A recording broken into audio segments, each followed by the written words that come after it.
ಎಲ್ರಿಗೂ ನಮಸ್ತೆ. ಇವತ್ತಿನ ಡೇ ಬಂದು 5:30ಗೆ ಸ್ಟಾರ್ಟ್ ಆಗ್ತಿದೆ. ಬಿಕಾಸ್ ಇವತ್ತು ಒಂದು ಮೇಕಪ್ ಆರ್ಡರ್ ಇತ್ತು, ಅದಕ್ಕೋಸ್ಕರ ಬೇಗ ರೆಡಿ ಆಗಿ ಹೊರಡ್ತಾ ಇದ್ದೀನಿ. ನನಗೆ ಬೆಳಿಗ್ಗೆ ಬೇಗ ಎದ್ದೋಳೋದು, ನೈಟ್ ಲೇಟ್ ಆಗಿ ಮಲ್ಕೊಳ್ಳೋದು ಇದೆರಡು ಇಷ್ಟ ಇಲ್ಲದೆ ಇರೋ ಕೆಲಸ. ನಾನು ಲೊಕೇಶನ್ಗೆ 7:20 ಏನೋ ರೀಚ್ ಆದೆ. ಮನೆ ಹತ್ರನೇ ಕರೆದಿದ್ರು, ಯಾಕಂದ್ರೆ ಪಾರ್ಟಿ ಹಾಲಿಗೆ ಹೋಗಿ ರೆಡಿ ಆಗೋದಕ್ಕಾಗಲ್ಲ ಅಂತ ಹೇಳಿ. ಅಲ್ಲೋಗಿ 9ಗೆಲ್ಲ ಮೇಕಪ್ ಮುಗಿಸಿ ಮತ್ತೆ ಇವಾಗ ಪಾರ್ಟಿ ಹಾಲ್ಗೆ ಹೋಗ್ತಾ ಇದೀವಿ. ಯಾಕಂದ್ರೆ ಇನ್ನೊಂದ್ ಸಾರಿ ಡ್ರೇಪಿಂಗ್ ಹೇಳಿದ್ರು, ಅದಕ್ಕೋಸ್ಕರ ಎಂಗೇಜ್ಮೆಂಟ್ ಮೇಕಪ್ ಇದ್ದಿದ್ದು.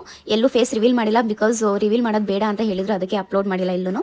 ಪಾರ್ಟಿಯಲ್ಲಿ ಹೋಗಿ ಒಂದು ಜ್ಯೂಸ್ ಕೊಟ್ಟರು, ಜ್ಯೂಸ್ ಕುಡ್ಕೊಂಡು ನಾನು ವೆಯ್ಟ್ ಮಾಡಿದೆ. ಸುಮಾರು 1.5 2 ಅವರ್ಸ್ ಆಯ್ತು ಅನ್ಸುತ್ತೆ ವೆಯ್ಟ್ ಮಾಡಿ. ಇನ್ನೊಂದ್ ಸಾರಿ ಡ್ರೇಪ್ ಮಾಡಿ ಮನೆಗೆ ಹೊರಟೆ, ಯಾಕಂದ್ರೆ ನನಗೆ ಇನ್ನೊಂದು ಫಂಕ್ಷನ್ ಅಟೆಂಡ್ ಮಾಡೋದಿತ್ತು. ಹಾಗಾಗಿ ಅಲ್ಲಿಂದ ಮನೆಗೆ ಬಂದು ರೆಡಿಯಾಗಿ ನಾನು ಇವಾಗ ಬಸವನ ಗುಡಿಗೆ ಬಂದಿದ್ದೀನಿ. ಒಂದು ಫಂಕ್ಷನ್ ಇತ್ತು, ಅಲ್ಲೇ ಅಟೆಂಡ್ ಮಾಡ್ಕೊಂಡು ಸ್ವಲ್ಪ ಫ್ರೆಂಡ್ ಜೊತೆ ಮಾತಾಡ್ಕೊಂಡು ಊಟ ಮಾತ್ರ ಸಕ್ಕದಾಗಿತ್ತು. ಅಲ್ಲಿಂದ ನಾನು ಇವಾಗ ಮತ್ತೆ ಇನ್ನೊಂದು ಫಂಕ್ಷನ್ ಇದೆ, Gautam maker dance class opening ಇದೆ ಇವತ್ತು. ಹಾಗಾಗಿ ಇವತ್ತು ಮನೆ ಪೂಜೆ ಮಾಡ್ತಾ ಇದ್ದಾರೆ, ನಾಳೆ ಡ್ಯಾನ್ಸ್ ಕ್ಲಾಸ್ ಓಪನ್.